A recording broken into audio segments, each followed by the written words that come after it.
Okay, we'll do a little quick setup here. I normally work out of Essentials and change things up as I go along. I like to have my screen kind of clean. Where we're going to go look though is Photoshop, Preferences, and then General. So this is sort of the stuff you do once, maybe twice in your history of using Photoshop. You don't have to do it all the time. A lot of these things are beyond what most people will ever need to look at. As your Photoshop experience grows, you might get in here and start changing things. I only change a couple, just mostly with performance issues and things like units and rulers. I prefer to work in inches.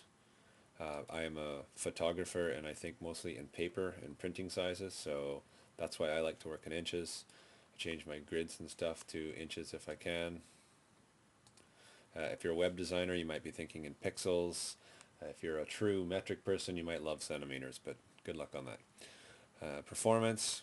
This area right here, you'll enter a lot of debate, and in different versions of Photoshop, you'll have restrictions on how much RAM or memory you can allocate to be used in Photoshop.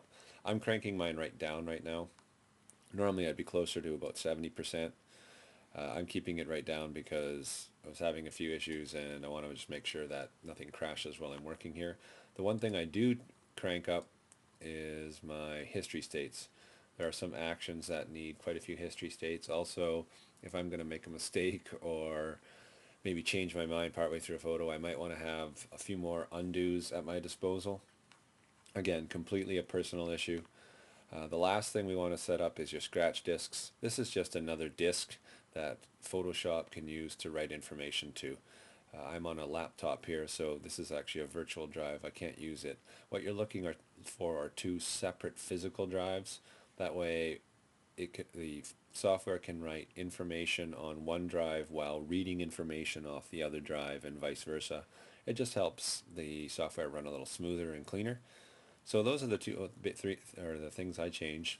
The RAM usage you play with, your history states, scratch disk, and I normally use rulers in inches. So nothing major. Some people might go in here and start playing with a lot of other things. I personally don't bother because I don't know that much about it, and the engineers at Photoshop get paid big bucks to make this stuff work right, so I'm trusting them at the onset. Uh, as things develop, keep your mind open though. Someone might make some very good suggestions and then you change it. So that's the initial setup, and that'll do it for this video.